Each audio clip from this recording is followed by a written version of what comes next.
kulendi.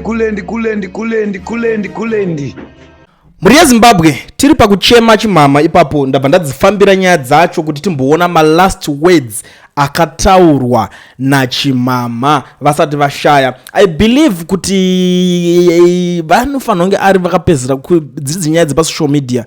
I believe kuti vanogona vakapedzera kutaura pa platform pangu, not kuti havanotaura kune mamwe platforms because ndenge ndisina kusangana hangu neimwe content, even ndichacheka futi pane platform yavo, but pane ma comments avakasiya panapa paKulian TV. So there was a conversation yataita after day riya pakanzi demonstration iya yatadza kuitwa yemusi wa 17 October uko resolution 1 ya president Emmerson Mnangagwa ndope yakabva yapasiswa kwa Mutare. So ndanga ndina 0.5 creative studios tichiita that conversation na Traore tichi paka ningirikina paka netsanwa kana mazogara paka kakatano zveya but 0.5 aitogara taura kuti no uyu anonzi Chiwenga dhiri chachera apa sisina inonzi dhiri apa dzimwe dzese dzatongo nyaya dziringotaurwa. Traore achiti aiwa ane dhiri, inini ndichiti aiwa let's assume kuti titi dhiri richiripo, but tiudzewo kavakomana kuti chichazomisa resolution 1 yacho yapasiswa kwa Mutare ende chichatadzisa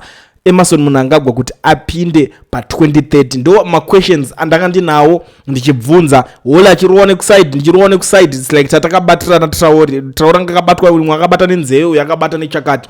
But now Chimhamha akati 0.5 I love your trail of thoughts and analysis. VP Chiwenga dzangova ngano. Chimhamha I comment on ningirikini yaitaurwa na 0.5 achitauta VP Chiwenga dzangova ngano. Ndobva enda mberi zvikanzi Traore doesn't even know VP Chiwenga, neither does he have VP Chiwenga's phone number. Ndobva aseka zvake, but mashoko ake ekupedzisira my last words ada kuti maseva yakana mchida kana manga muchifarira Chimhamha akataura kunoko akati Chiwenga and ED are both ZANU-PF, saka what will change?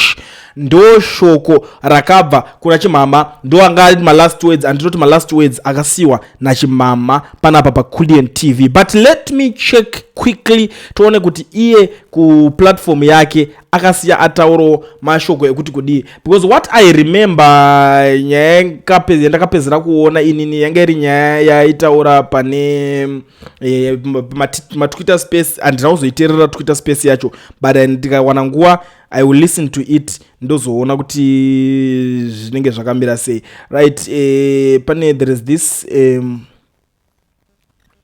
okay, akaposta Mundiwa Wood achiti your comments please let's learn, ndo panigrini but apa tingati munhu anenge ataura anything up.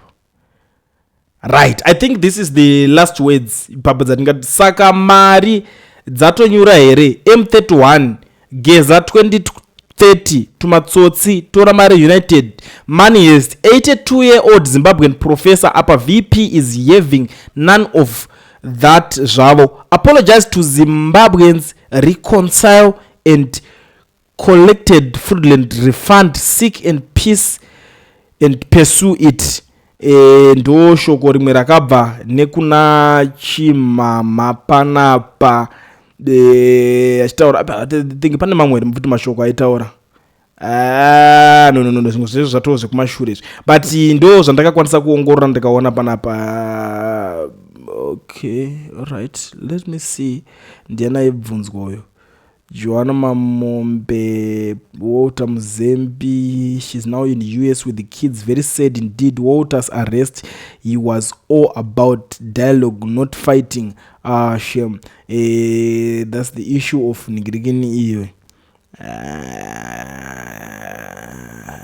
Adzimwe zacho aizingopostawo zvinhu, but I think nyaya nyatsobata boss zvinhu zvacho unofanira kunyatsozoongorora zvema last words evanhu kuti vanga vachiti kudii. Nyaya nyatso ma last words atiri kutaura kuti akasiyiwa naChimhamha ndeyekuti Chiwenga naMnangagwa vanhu veZANU-PF, and that is the reality. Vese vanhu veZANU-PF. VP Chiwenga vanotohosta marali vachiti pamberi neZANU-PF pasina mandu vachitoitawo the same slogan idzodzo.